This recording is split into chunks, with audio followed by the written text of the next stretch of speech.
Hey everyone, and welcome. In this explainer, we're going to dive into something really interesting. How do we actually measure leadership? We're also used to looking at performance reviews, at the numbers, the bottom line, but what if the biggest, most important changes in a leader are happening somewhere we can't see, somewhere we can't even measure? Let's get into it. So, I want you to think about this for a second. How do you truly measure a leader? It sounds simple, right? But the standard ways we do it, well, they might just be scratching the surface. They often miss the incredible, deep-seated growth that's happening on the inside. All right, so let's start on familiar ground. Let's talk about the stuff we can see and measure. This is the world of metrics and data, the part of leadership that organizations know and, frankly, love to document.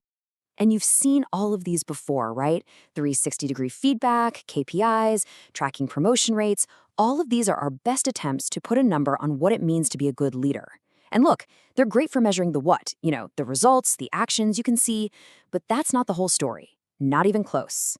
Because see, underneath all that observable performance, something else is going on. Something deeper, something personal. There's this huge internal transformation happening that those metrics they can't touch. They can't even begin to describe it.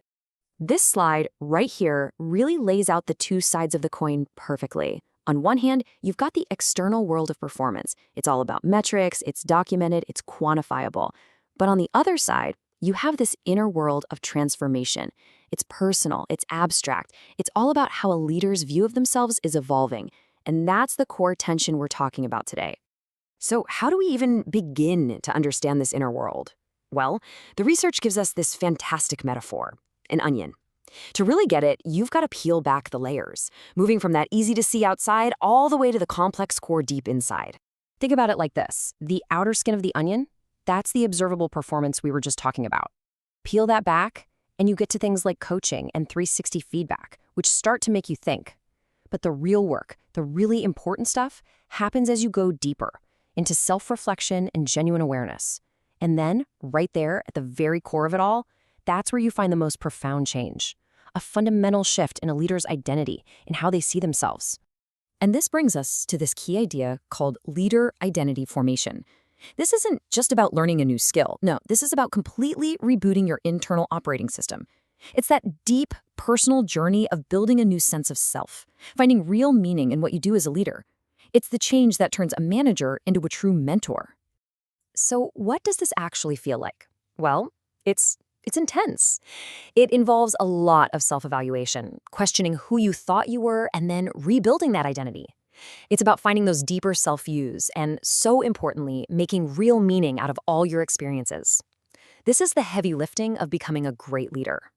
Researcher Paula Simeon just absolutely nails it here when she talks about the difficulties in quantifying deep inner processes. And she's so right. I mean, how do you assign a number to an aha moment of self-discovery? How can you possibly measure a fundamental shift in what gives a person meaning?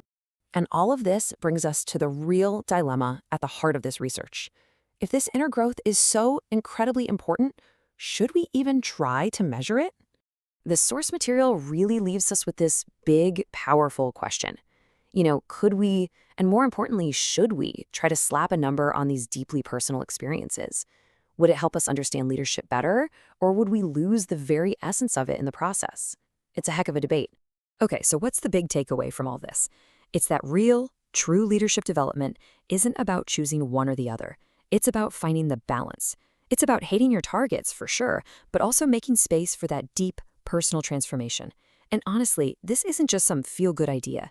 The leader who does that inner work, that's the person who builds trust, who sparks innovation, who creates real psychological safety. And guess what?